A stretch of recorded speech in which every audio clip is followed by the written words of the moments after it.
dan mendengarkan audiobook yang dikeluarkan oleh Audiotune dengan novel yang berjudul Pengantin yang Ditukar, karya author Jenny Tawati, dengan pengisi suara Rumi, Skandal. Selamat mendengarkan. Di sebuah rumah mewah di tengah kota, suasana tampak begitu tegang. Seorang pengantin wanita yang duduk sendirian di kursi ijab kabul tampak menangis. Terlihat ibunya yang bernama Laras sedang meninggalkannya. Bagaimana ya Tuan Zen? Reisha dan Ziko kabur dan meninggalkan surat ini, ucap Harsha yang merupakan ayah Haira dan Reisha. Zen yang merupakan ayah dari Ziko hanya mampu mengusap wajahnya dengan kasar. Saya juga tidak mengerti Tuan Harsha, bahkan mereka tidak pernah terlihat bersama, sahut Zen. Mereka memang sudah merencanakan ini, ucap Harsha dengan wajah gusar. Bagaimana ini? Apa yang harus kita lakukan? Undangan telah disebar untuk resepsi pernikahan minggu depan. Pantas saja jika melarang kita membuka sama mempelai di undangan pernikahan ini. Ternyata mereka memang merencanakan untuk kabur. Zen kembali mengusap wajahnya dengan kasar.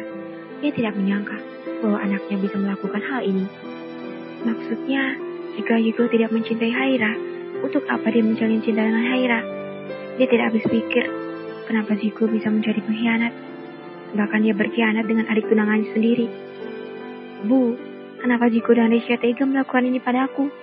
Apa salahku, Bu? Haira masih menangis di pelukan ibunya.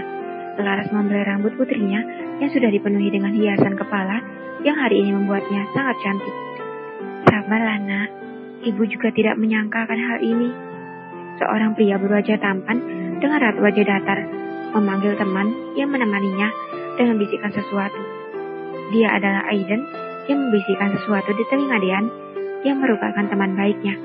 Dean tampak bingung kemudian mendatangi Harsha. Maaf tuan, kata Aiden, jika pernikahan ini tidak jadi, bolehkah dia pulang? Tanya Dean kepada Harsha. Harsha pun baru menyadari bahwa Aiden juga harus menikah dengan Reisha. Dia akan menghampiri Aiden dan berkata dengan ragu, Aiden, paman minta maaf, Reisha telah pergi. Namun pernikahan ini harus dilaksanakan karena perjanjian paman dengan ayahmu yang memang harus kita lakukan, ucap Harsha. Iya, aku mengerti paman. Masalahnya, apakah anak paman telah kabur meninggalkanku sudah kembali? Jika sudah, segera kita mulai pernikahan ini, karena aku ingin segera pulang, ucap Aiden dengan tatapan datarnya. Astaga, dia memang benar-benar anak William. Tatapan dan kejutekannya begitu menurun, batin Harsha. Harsha tampak bimbang. Namun, seketika dia memikirkan ide gila. Bagaimana jika yang menikah denganmu adalah Haira, anak pertama paman? Ujar Harsha. Haira yang mendengarnya pun langsung berdiri dan berseru. Tidak ayah, bagaimana mungkin aku menikah dengannya? Aku akan menikah dengan Ziko. Aiden yang mendengar ucapan Haira langsung berdiri juga. Apa kau pikir aku sejelek itu dan kau secantik itu? Bagaimana mungkin kau menolak tepat di depanku? Tidak bisakah kau mempelankan suaramu atau mengajak ayahmu ke tempat lain untuk berdiskusi? Sudah, Haira. Ayah mohon, kalian harus bertukar pengantin demi menyelamatkan nama baik keluarga kita. Mau taruh di mana wajah ayah? Jika semua orang tahu bahwa Ziko dan Reisha terlibat skandal begini, hanya kaulah penolong ayah anak. Pinta Harsha. Pantas saja mereka menolak kita menumbuhkan nama mempelai yang akan menikah. Ternyata mereka sudah merendahkan ini. Haira mengepal erat tangannya. Sebenarnya Reisha meninggalkan pesan, ucap Harsha pelan. Pesan apa ya? Tanya Haira penasaran. Harsha merogoh sukunya dan mengeluarkan secari kertas dan menyerahkannya pada Haira. Haira langsung mengambil kertas itu dan membacanya. Isi surat. Ayah, maafkan aku. Aku terpaksa melakukan ini. Aku dan Ziko saling mencintai. Saat dia datang ke rumah kita, aku dan dia sama-sama jatuh cinta pada pandangan pertama. Namun, karena Kak Haira mengenalnya lebih dulu, maka Ziko tidak berani menolak perasaan Kak Haira. Awalnya kami mencoba untuk pacaran secara sembunyi. Namun lama-kelamaan, rasa cinta kami semakin membara. Hingga saat tinggal pernikahan ditentukan, kami memutuskan untuk kabur saja, agar kami tidak menikah dengan orang yang tidak kami cintai. Lagi pula Aiden itu dari kalangan orang biasa. Mana mungkin aku bisa hidup enak setelah menikah dengannya. Ayah, maafkan aku harus pergi dengan Ziko. Kami keluar kota. Jika ayah mau menikahkan kami, maka aku akan pulang. Jika tidak, maka aku dan Ziko akan pergi ke luar negeri, dan kami tidak akan kembali. Haira meremas kertas itu dan kembali menangis. Kenapa dia tega sekali, ayah? Aku kakaknya, dan dia sudah mengkhianatiku. Tenangkan dirimu, nak. Ayah mohon, mengalahlah dan selamatkanlah nama baik keluarga kita. Harsha mengulupkan tangan dan memohon pada Haira. Haira menggeleng sambil menangis. Ayah, jangan lakukan ini. Baiklah, aku akan menikah dengan Aiden.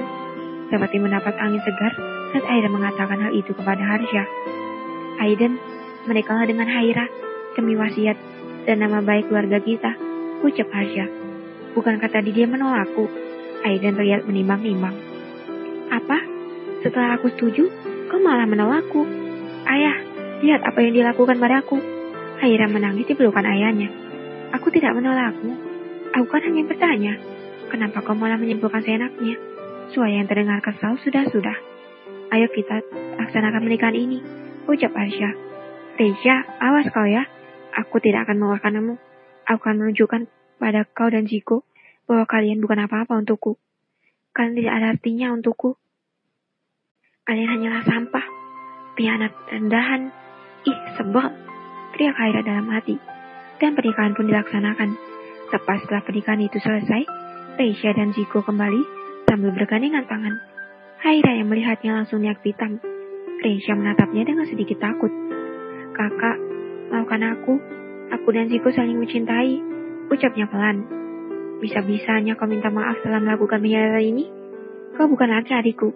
Dan mata Haira akhirnya tumpah. Begitu besar rasa sakit yang dia rasakan karena pengkhianatan dari kedua orang yang dicintai.